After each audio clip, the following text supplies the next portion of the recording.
Bismillahirrahmanirrahim. Elhamdülillah ve salatu vesselam ala Resulillah ve ala alihi ve sahbihi ve men vala.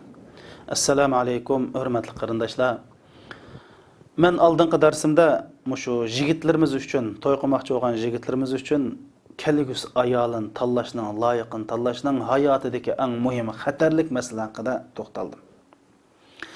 Chunki bu siz tanlagan ayol, hozir sizga ayol bo'lgan bilan atog'in sizning ballalaringizning onasi bo'ladi. Ballalaringizning onasi bo'ldi deganlik, ballalaringizning ustozi va tarbiyachisi bo'ladi deganlik. Ve yeni kelib sizning mush dunyo oxiratlik hamroyingiz bo'ldi deganlik. Sizga eng yaqin bir qozonda oshaydigan, bir yotganda yetib qopadigan, bir ishdan kirib chiqadigan, kunda ko'zingizga 60 yoshga 70 qatim ko'rinib turadigan mushunda odam deganlik. Shunda bo'lganligi uchun buni yaxshi tanlash kerak. Ya'ni bir yigit ayol tanlagan vaqtida chuqum dunyo oxiratlik uchun tanlaydi.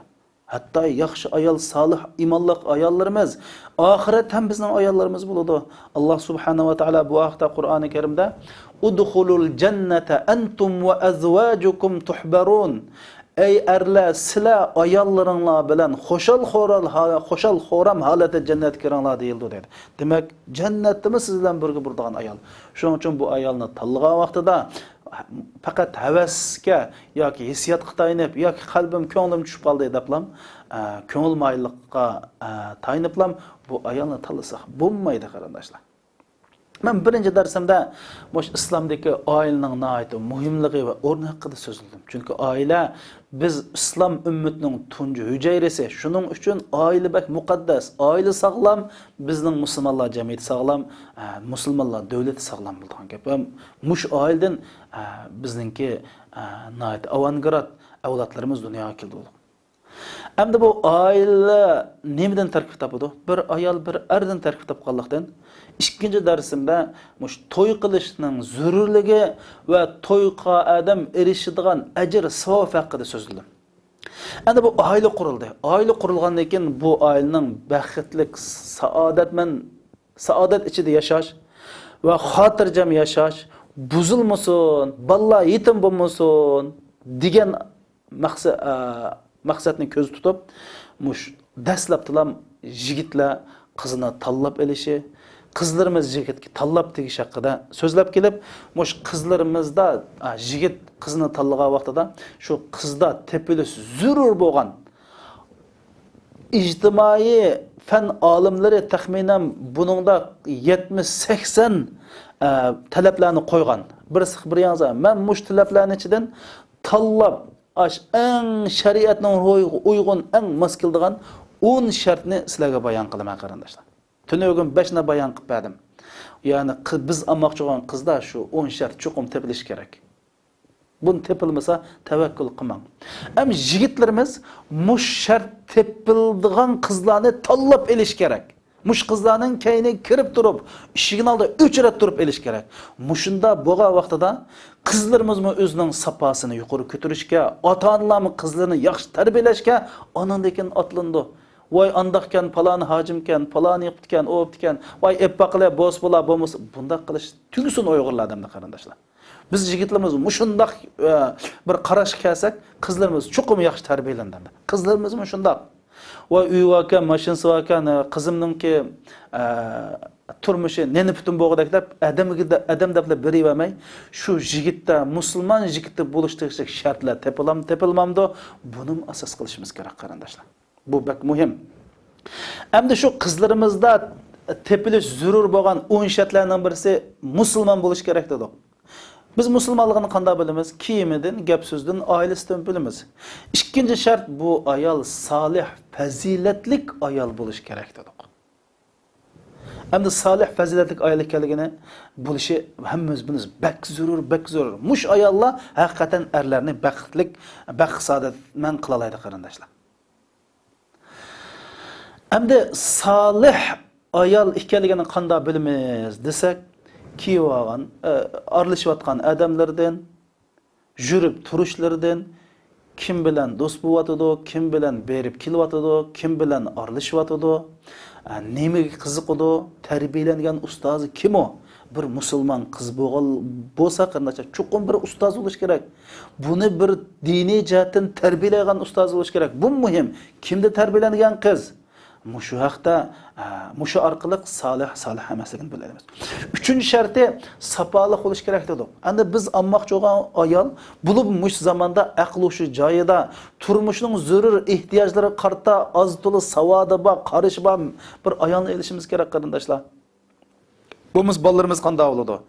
Bulubmu bir cho'ng ish qilaman, o'zininki tijorat bilan davomli sirt ishlari va uyni ayolga omonat qo'yib ketadigan erlarimiz chuqum sapoliq ayolni elishimiz kerak. Bo'lmasa davomli bizni avarishchi qo'yliq turadigan gap. Masalan, sizlarga bir oddiy misolni so'zlab beray. Bir yaxshi ayol, solih, taqvo ayol hamda. Taqvoni dindor ayol. Birisi ishigini chekidi, ishini qo'njagandan keyin voy qo'ng'iroqni ilib desa, bu kimning uyi degan, kim palon uyi degan, palon hajimning uyima, ma yo'ldoshingiz sizni 2 tun gazavotgan desa, ishini echib o'tgansa, ishini echib o'tadi. Uyni ishini echib o'tib, o'zi yotoq uyga kirib, ishini taqab, erlar ko'rsa yomon bo'ladi deb o'ltirdimdi. Mana bu qanqili xato emas, to'g'ri. Lekin nari ketkizib qo'ydi desa, ay taraq-turuq qilib gazdan kirib qo'yish 1 minut 2 minut ketadi. Taraq-turuq qilib 10 minut, 15 minut taraq-turuq qilsa chiqmaydi uydan. Chiqib qarasa uyni Alloburun o'g'irlab, obdan narsani, pullar narsani Alloburun akitib qo'ygan. O'ylab baqalang, mush ayolning saposi, aqli shu joyida bo'lsa, ishini etishdan burun yo'ldoshiga telefon qilib, sizlar gaz avatganmi deb so'rash kerak. Telefon qilinmasa, gazni ishni qo'yib qo'yinglar, o'zimizni akirib olamiz deyish kerak. Shuning uchun sapoliq bo'lish bek muhim. Endi bu sapasiz sapoliq ekanligini qanday bilamiz degan chaqda, shu ammoqchi bo'lgan qiz bilan muayyan bir tim ustida paranglashish, muayyan bir nechta savollarni qo'yish orqali paranglash gap so'z orqali birdan bilgil bo'ldi qarindoshlar. 4-si hayoliq bo'lish kerak dedi. Chunki hayo ayollarning zinati. Hayo tugdimi ayollarda, ayollarning ayollik xulq tugdi degan gap. Shuning uchun bu hayoning bo'lishi bek muhim. Hamda bu hayoliq, hayosiz ekanligini qanday bilamiz desak, kiygan kiyimlardan, qilayotgan gaplardan, ish harakatlardan bilvoga bo'ldi. Chunki bu hayo har qanday bir ishda ko'rinib turdi qarindoshlar. Hatto minishlarda hayoning hayo ko'rinib turdi. Aşan namoyon bo'ldi qarindoshlar. Chunki Alloh subhanahu va taolo Qur'oni Karimda va Shuayb alayhisolamning qizlar haqida so'zlagan vaqtida fajaat ihdahuma tamshi ala istihya'in degan. Shuayb alayhisolamning qizlaridan biri nihoyat hayoliq minib keldi degan. Ya'ni bu dinimizda mingsim hayoliq minish, hayosiz minish. Gap qismi hayoliq gap qilish, hayosiz gap qilish. Qarashlardami hayoliq qarash, hayosiz qarash buni bilgildi qarindoshlar. Hammishda hayo ko'rinib turdi. Buni qanday bilamiz? Shu kiyimlardan, gap so'zlardan, minishtirishlardan, muomalasidan bilgili bo'ldi. 5-chi tegishli shart ayol itoatman bo'lish kerak dedi. Chunki qarindoshlar, oila bir shirkatga o'xshaydi. Bu shirkatda hech kimdir bo'lsa, shirkatning vayron bo'lishi aniq qanday. Chuqur bu oilada agar yo'ldoshi, aqli shu joyda odamda bo'lsa, bir erlik salohiyati bo'lsa, chuqur ayol erga bo'ysunish kerak. Shariat ichida bu oilani gullantirman desa, shariatga zid peshni burimsa, ayol itoat qilish kerak. Endi itoatning muhimligini hammamiz bilamiz. Endi bu biz amoqchi bo'lgan qizningki itoatchan emasmi qanday bilamiz desak, biz shu qizni olamiz deb uylarga borgan vaqtida shu uyda erlarning gapi qandaroq o'tadi? Erlarning roli joriymi, joriy emasmi? Shu oilada erlarning gapiga hurmat qilinamdi, qilinmamdi? Shu oiladagi dadining, shu oiladagi o'rni qanchalik? Buni qaraymiz. Anadan keyin shu oiladagi ona zodi shu yo'ldoshiga itoat qilamdi, qilmamdi? Biz ammoqchi bo'lgan qiz ota-onasining gapiga itoat qilamdi, qilmamdi? Ma'no farq qilishimiz kerak qarindoshlar. Och singillari bo'lsa, och singillarining yo'ldoshlariga itoat qilamdi, qilmamdi? Shuni qartab bilamiz. Chunki hammasi bir maktabning o'quvchilari, bir oilaning odamlari bo'lgan, bu aniqlan bo'lgan gap. Ba'zi qizlarimiz deb qo'ydi, men yo'ldoshiga, men ota-onamning gapiga unamay, sening gapingga unayman, sen Marsga kelsan birlashib ketmaydigan qizlar bo'ldi. Men deb qo'yman, eng xatarli qizlar mushular. Chunki o'zining ota-onasiga itoat qilishni bilmagan qiz hamin bir kuni seni shitdaydi. Shuning uchun mushuni qarab turib, biz qizlarning itoatchan emasmi, buni bilgili bo'ldi qarindoshlar. Layıqımızda tepilish zurur bo'lgan 6-cı şart bo'lsa güzel bo'lish kerak. Endi biz bu yerda güzel deyishimizdagi maqsad qarindoshlar, siz biz o'ylayotgan kinolardagi yoki kiyim ko'rganimizdagi motorlar emas, artistlar emas. Bu güzel degan vaqtida güzellik bir nisbiy narsa. Qanday nisbiy narsa? Masalan, dünya güzelini tanlash musobaqasida birdam seriq tanlik, birdam oq tanlik, birdam seriq chash, birdam qora chash, birdam qora ko'z, seriq ko'z, yeshil ko'zlar, hatto qora tanliklar dünya güzel musobaqasida dünya güzelligi tanlandi. Demak, bu güzellik degan nisbiy narsa. Men chiroyli deganni boshqalar chiroyli demaydi. Mansat deganni boshqalar chiroyli deydi. Eng muhimi şu ammoqchi bo'lgan yigitga nisbatan mayli o qizlarning bo'yi bo'lsin, ba'dam egizni yaxshi ko'rmaydi, ba'dam pakani yaxshi ko'rmaydi, ba'dam bug'diyoni yaxshi ko'rmaydi, ba'zam bak ahvos sarkan deb yaxshi ko'rmaydi, ish qilib yaxshi ko'rmaydi. Shuning sizga nisbatan shu qiz ma'lum miqdorda chiroyli bo'lish kerak. Chunki Rasul akram sallallohu alayhi va sallam hadis sharifda unzuru ilayha fa inna ahra li tu'dama baynakuma.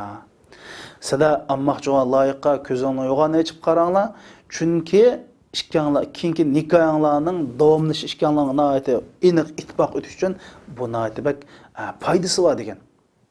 Demak, dinimizda shuning qarasak, jamoliga, chiroyiga qarab olsak bo'ldi. Bo'lib ammoqchi bo'lgan yigit nisbatan shu ayolning bo'yi turqi bo'lamdi, chiroyi bo'lamdi, ish qilib shu erga nisbatan bir chiroyli degan yer bo'lish kerak.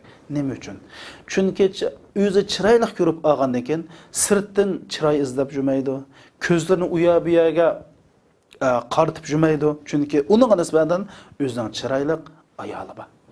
Hamda bu chiroyli degan gap yenildi qarindoshlar. Nisbiy narsa. Masalan, shu Leyla Mecnun deb qo'yamiz. Leyla deb bir qiz bor ekan. Amaliyat bu qizlar qarmataq bir alg'ay qizmish. Mecnun hamda Mecnun degan sarang degan gap ash qizning ishqida sarang deb ketgan yigit ekanda. Haqlar deydi ekan, ash bir qiz tepilmaganda ash qarvoy, ash alg'ay qizga oshiq bo'ldimi desa, Leylaning ko'rish uchun Mecnunning ko'zi kerak. Meni ko'zim bilan qaranglar deydi. Demak, bu nisbiy narsa qarindoshlar. Lekin eng muhimi ammoqchi bo'lgan yigitga nisbatan shu qizda shu o'g'ilni jalb qildik bir yeri bo'lish kerak.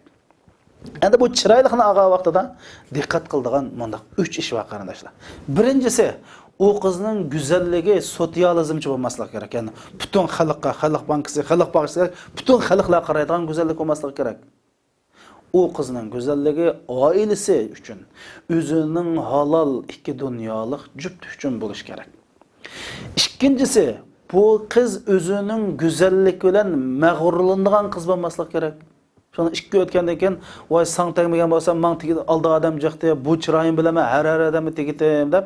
Masalan, ba'zi o'g'illar shunda o'g'illar bor, ba'zi ayollar bor, shunda ayollarga "Mush chiroyim yo'q sening andaq-mandaq" deb o'zining chiroyi bilan mag'rurlanadigan ayollar bor. Erlar eng yomon ko'radigan ayol erlarga haqavurlik qiladigan, takabburlik qiladigan, o'zini erlardan ustun qo'yadigan ayollar. Shuning uchun bunda bo'lgan holatda uyning vayron bo'lish ehtimoli aytib. Uchinchisi, bu go'zal ayol cho'qim o'zining go'zalligini din bilan saqlagan bo'lish kerak.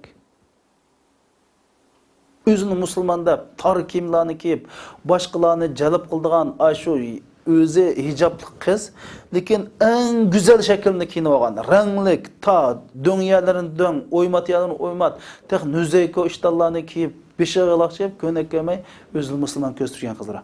Ma'u biz degan go'zal qizlar emas. Uning go'zalligi din bilan saqlangan bo'lishi kerak. Chunki chiroyli bo'lsa, uningki atrofiga o'lishadigan shaytonlar jiq bo'ladi. Bu sizga avarchiq tug'dirib turdi. Ya'ni baxt saodat oila qurish uchun buning yaxshi bo'lmaydi.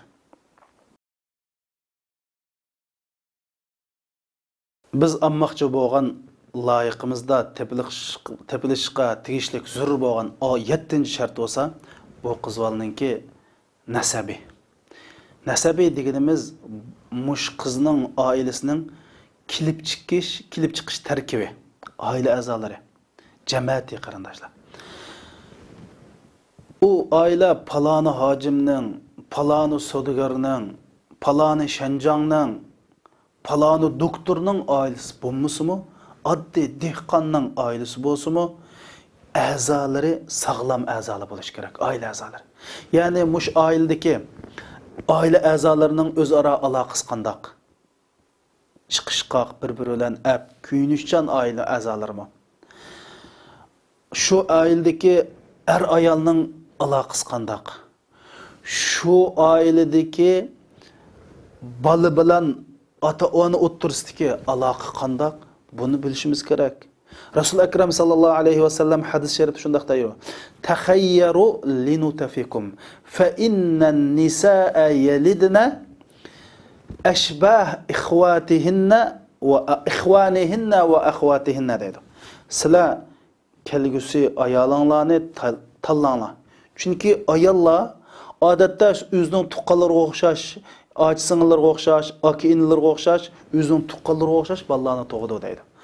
Buningdan nima tushunamiz degan vaqtda qarindoshlar, qizi yashagan muhitningki naqadar shu qizga ta'sir ko'rsatganligini bilamiz. Agar bu oila yaxshi oila bo'lmasa, ana bilan dada davomli urushadigan, bola bilan dada davomli ta'tir qarshiladigan, tuqqanlar bilan o'tmaydigan mundoq oila bo'lsa, mush oiladagi nachar illatni bu qiz sizning oilangizga akiladi. Masalan, bir yigit bir qizni olmoqchi bo'ldi. Bu oilada 6-7 qiz bor. Onisi ham tula. Shundan sonra bu oson bo'lan bo'lmamdi degan vaqtida qarab baqsa 6 ochisi to'y qilib ajrashib ketgan. Ammo deyildi. Nima uchun qarindoshlar? Bu bir sim ajrashing, onisi asli tula. 6 ochisingning hammasi ajrashgan uydan qiz olsak, chuqum ajrish nisbati yo'q. Chunki bu oilada hammasi ajrashganlik demak normal emas. Masalan, men sizlarga bir o'zim bildigan bir shunday. Chet elda bir qiz yigit to'y qildi. Chet elda 6-7 yil o'qish jarayonida ikkisi shundoq yaxshi o'tdi.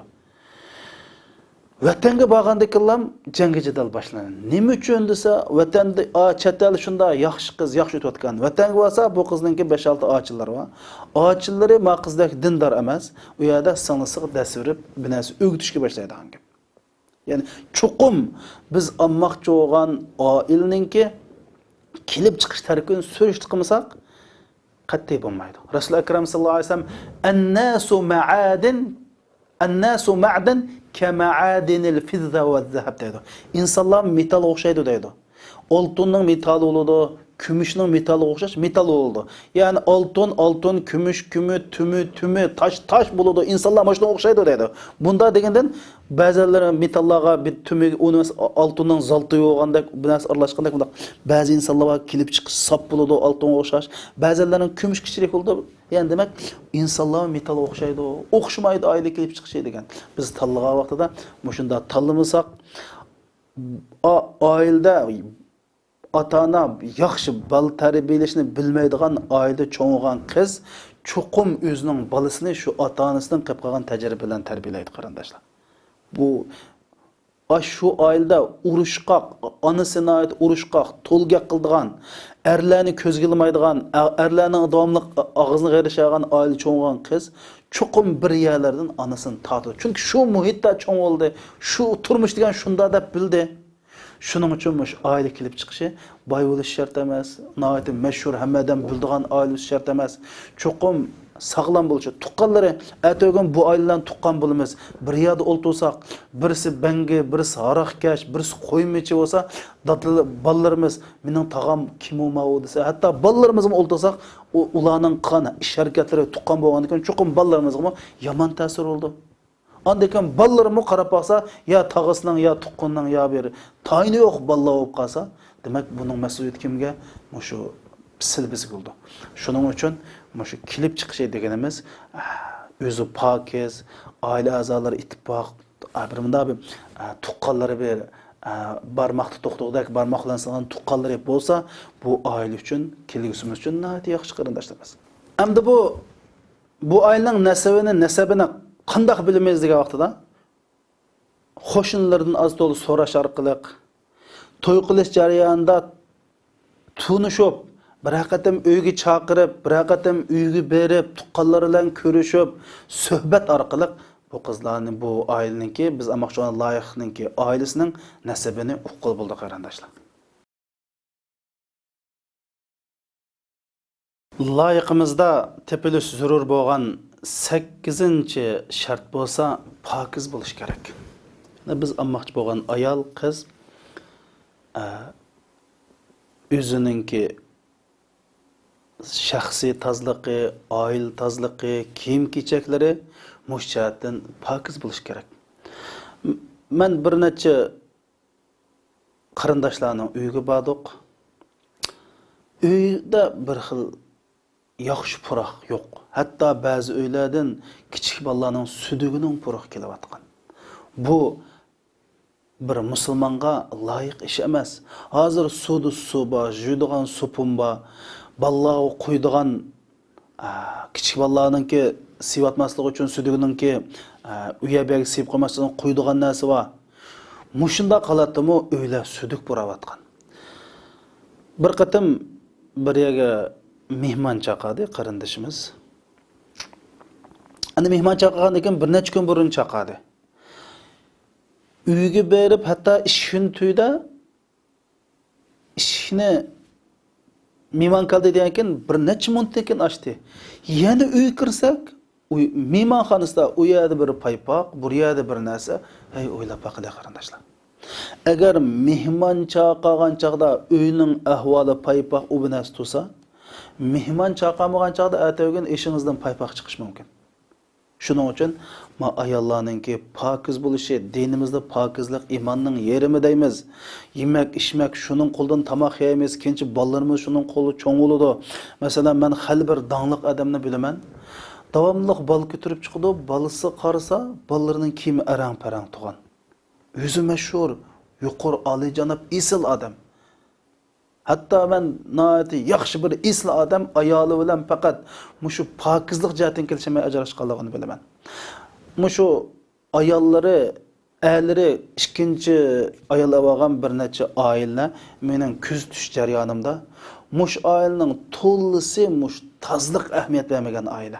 Bu men tajriba. Bir necha oila, bir ishga emas, bir necha oilada mushu oilasi ikkinchi ayol ilvog'lar qarasanglar, mushu tozlik, erlarninki o'zining ayollik majburini to'liq ado qilmaslik, o'zining tozlik ahamiyat bermaslik, oilaning tozlik ahamiyat bermaslik, bolalarining tozlik ahamiyat bermaslik, mush masalalardan ayol erlari ikkinchi xotinga yuzlangan mushundaq ahvollarni bayqaldim. Endi qandoq bilamiz bu ayolning pokiz, biz loyiqimizdan pokiz emasligini desak, uyga borsak, uyning ahvoliga qarab çay akildi, piyoliga istakan qarsak qo'lning izi bormi, yo'qmi? Oilasida bir xil puroq bormi, yo'qmi? Bir necha qatim biz mushu maqsadda kuzatsak, uydagi chinqachilar bir ratlik kimda mehmonxona tizib qo'ydi, ratlik tizilganmi, chang tuzang bosqanmi, bosmaganmi, uyning aynaklari qandaroq qarab bilgili bo'ladi. Chunki mush oiladagi tozlik anısı qanda ügetken bolsa, çünkü ailede bu kızga qimmat qarash ügtüdü qarindoshlar, adab, axloq ügtüdü, o tozlik, hamma tamoq, hamma jihatini ügtüdü. Shunda qarablan bu qizning nima o'rganganligini bilib olg'ili bo'ladi. Shuning uchun bu tozlik dinimizda ham bak muhim, ham biz ammoqchi bo'lgan qizda tepilish zarur bo'lgan shartlarning biri. Biz ammoqchi bo'lgan qizda tepilishga zarur bo'lgan 9-shart bo'lsa, bak yaqin tuqqan bo'lmaslik kerak. Chunki bak yaqin tuqqan bo'lsa, buningdan kelib chiqadigan birinchi ziyon qarindoshlar. Tuqqan bilan nati tuqqan yaxshi o'timiz. To'y bo'lgandan keyin bu to'y qiz yigit nati yaxshi o'tishi mumkin. Yaxshi o'tmasligi mumkin. Yaxshi o'tmay qolsa, butun tuqqanlar bilan dushmanlashadigan, tuqqandochilik aloqasi buziladigan masala kelib chiqadi. Bu tuqqandochilik buzilish masalasi dinimizda eng cho'ng gunohlarning biri. Shuning uchun bak yaqin bo'lib ketmaslikda bu hikmat bor. Ikkinchisi, biz amal bak yaqindan yaqin bilan to'y qilib olsak, tuqqanlik doirasida davomli kichik holatda turdi. Boshqalar bilan tuqqan emaslar bilan to'ylasak, bizning tuqqandochilik doiramiz kengaydi.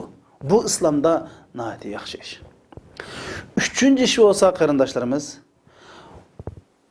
mushu tuqqandochilik bak yaqin tuqqanlar to'y qilgan vaqtida bir xil irsiy kasal va shu irsiy kasallik kelib chiqadi. Bu irsiy kasallik bo'libmi, dada tarafdan bak yaqinlar to'y qilsa, bu irsiy kasallikki keng tug'ilgan bolalarda ko'rish nisbati bak yuqori bo'ladi. Dada o'zining balasiga qoldirib ketadigan balasiga yo'tkab ya'ni dadadan balaga yo'tkiladigan irsiy kasalliklar bor. Mush kasalliklar dada taraf bak yaqin tuqqanlar o'zaro to'y qilsa, bu kasallik kelib chiqdi. Shung Rasul akram sallallohu alayhi va sallam hadis sharifda la tankihul qarabal qariba. Bak yaqin tuqqanlar to'y qilishmanglar. Fa innal walada yukhlaqu daviyan degan. Chunki bala ojiz, kasal bo'lib qoldi deb Rasululloh bu haqda bizga ta'limot qilgan. Umar radhiyallohu anhu ig'taribu la tadu. Siz to'y qanchada amal ba jiroq, bak yaqin tuqqan qolmay jiroq yerdan to'y qilinglar, balalaringlar ojiz bo'lib qolmasin deb. Endi bunda deganlik to'y qilish harom deganlik gap emas. To'y qilsak bo'ladi, lekin Rasulullohning va Umar Rasulullohning bizga qilgan ta'limoti shu. Rasululloh hadis sharifida mushuna degan, Umar radhiyallohu anhu mushu haqda bizga nasihat qilgan. Bu bir nasihat xarakterli gap. Shuning uchun bak yaqin bo'lmaslik. Chunki sizlar material ko'rsanglar, mush nurg'un bak yaqin tuqqan to'y qilganning balasi davomli kasal tug'ilish nisbati bak yuqori qarindoshlar. Dinimizning ta'limoti bu. Shuning uchun bak yaqin kishilarning to'y qilishi dinimizda toz yaxshi emas. Hamda eng oxirisida mushu bizda nihoyat ko'p takrorlanadigan yigit qizlarimiz nihoyat ko'p takrorlaydigan kino televiziyada eng ko'p takrorlanadigan bir masala o'simiz sevgi, muhabbat masalasi. Ham nurg'un qarindoshlarimiz men bu qizni yaxshi ko'rmay turib qanday to'y qilaman? Qanday to'y qildi? Hatto qizlarimizmi, musulmon qizlarimizmi bu bir odamni yaxshi ko'rmay turib qanday to'y qildi? Ozbaz aralashib beqish kerak degan mandaq bir tushuncha bo'lib qolgan qarindoshlar. Endi bu haqda men gap qilsam balkim bu mush odamning ko'z qarashida diniy odamlarga mushunda deydi deb qilishim mumkin. Men sizlarga diniy nuqtadan emas, ijtimoiy fan nuqtasidan mush haqda olib berilgan bir statistikani oldinglar qo'ymoqchi. Material tarash jarayonida men aqtusam mandaq bir material qo'limga tushdi. Misrning Qohirada mushu muhabbatlashib to'y qilganlar bilan muhabbatlashmay an'anaviy to'y qilganlarning ajrishish nisbatini bir statistik olib qo'ygan. Bu statistika natijasi bunday bo'lgan. Muhabbatlashib to'y qilganlarning ajrishish nisbati 87%. An'anaviy to'y qilganlarning uy tutib ketish masalasi 77% bo'lgan qarindoshlar. Bu Qohirada berilgan statistika. Suriyaning Damashqdan bir statistika berilgan. Bir ijtimoiy fan tashkiloti bir statistika bergan. Buningda taqmachinishlik.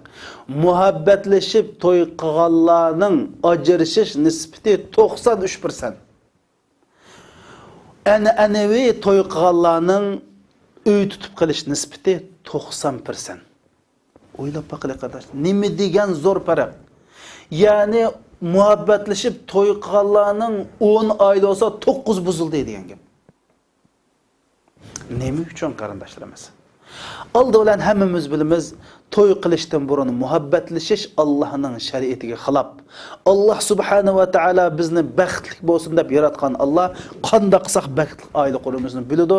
Shu baxtli oilada qizim o'zini angishlardan saqlab, o'g'illarni haqning qizlarini ahmoq qilmay, to'y qilib shariat bo'yicha tunishib to'y qilsa baxtli oila bo'lishini bilgan Alloh bizga unda qilmanglar degan, uni musaqan shunday bo'lgan gap.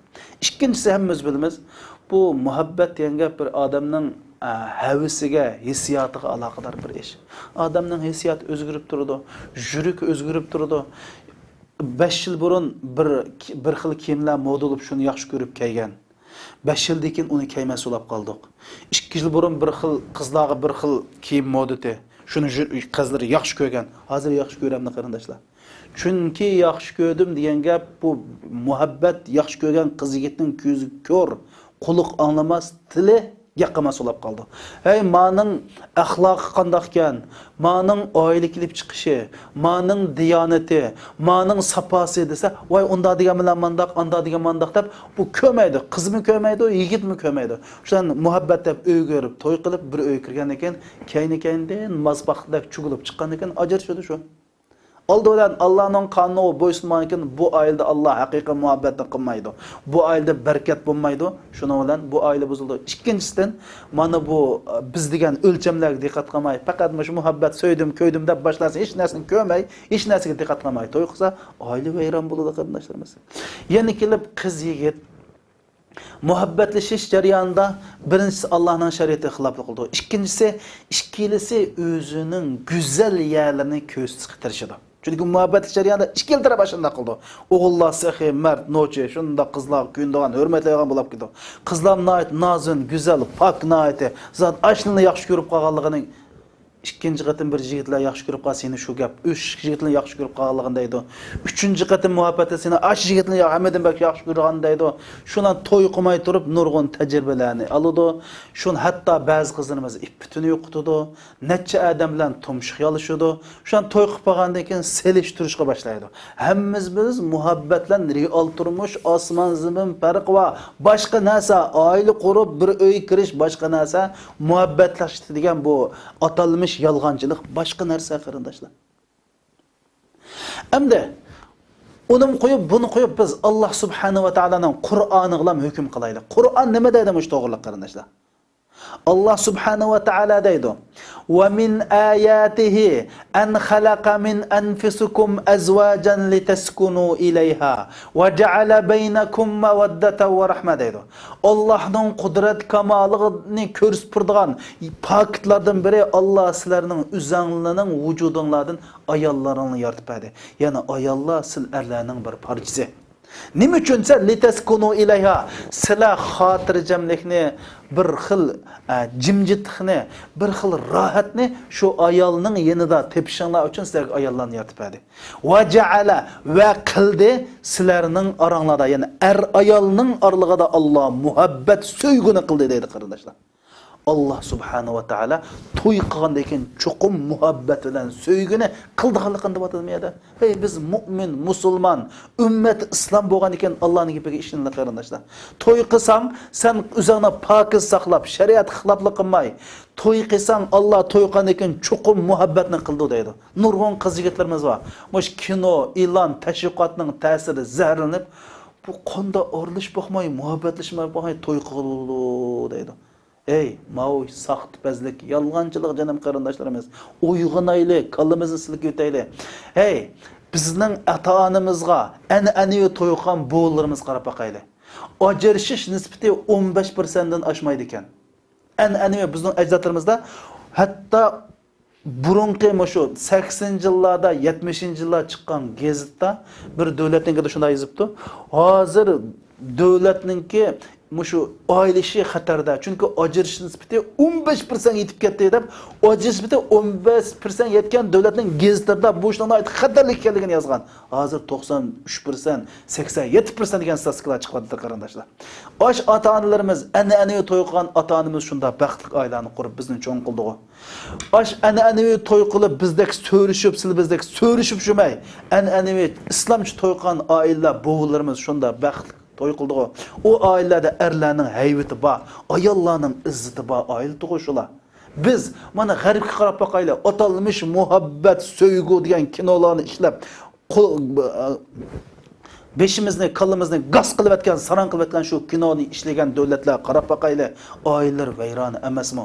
Ularda hatto oil degan narsa qolmadi hozir qarindoshlarimiz. Hammamiz bilamiz. Bir uy kirib yashash va xotin doshlik degan yo'q, nikoh yo'q, bola tug'ish, farzand, oila qurish yo'q. Davlatlar hozir davlatlar qirib ketdi. Shu Yevropada bekor tomay xalqlarni nupus oladi. Nima uchun nupus qoldi? Nupusning kamligini oldi. Bo'lmasa bekor olib odamlarga pul urib, jam binasirib baqamda qarindoshlar. Demak, biz ma Qur'oni Karimning gapini anglaydi, Allohning gapini anglaydi. Mastastika ma ilm, ijtimoiy fan nima deydi? Buni anglaydi qarindoshlar. O'zimizni halokat o'ylab baqili. Bir qiz deganning bir olmosga o'xshaydi. Bir guharga o'xshaydi. Xohlagancha uning bilan, xohlagancha muhabbat ishlab o'zimiz suqmiz. U birisi bilan o'tmaydi. O'ttir maktabda birisi bilan, oliy maktab chiqqanda birisi bilan, nechisi bilan mushunda tajribalarni qilib, oxirisi birisi tegib o'ltagan. O ağan adam mu şuna bunun tarixini sürüştü qilsa er degandan ki ayolning pokiz bo'lishini, o'ziga ham taalluq, xos, iffetlik, nomuschan bo'lishini arzu qiladi. Uning bundan tajribasini o'tkazib kelgan ayolni kim oladi qarindoshlar? Ağandim ichida bir xil bu ayolga ishonchi bo'lmaydi. Chunki uning nimalari bor. O'tgan, ya'ni tarjima holi yaxshi emas.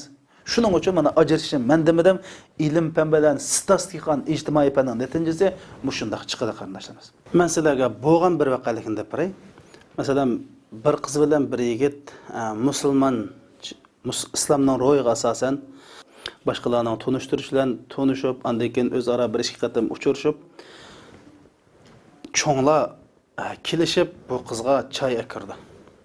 Choy akirib, choyni ichirib yine bir haftadan keyin to'y qilamiz deb tayyor bo'lgan chaqda bu o'g'ilninki bir sirt boshqa davlatga safar qildi chiqib qolib, o'shani hammaylar buni uzatqili chiqdi. Uzatqili chiqib, uzatgan chaqda bu qiz mangan chaqda bu yigit aeroplan mangan chaqda hali qiz yig'lab eqib ketibdi. O'ylab baqili qarindoshlar. Burun muhabbatlaşmedi, burun uyabiyada söyrüşmedi. Fakat çay içtirip toy qildiğine va'dlashdi. Shu chaqdlam Allah subhanahu va taala bu qizning qalbiga yigitning muhabbatini sep bo'ldi. Mana bu pak halal bo'lgan ish mana mushunda bo'ldi qarindoshlar. Alhamdulillah, alhamdulillah, alhamdulillah.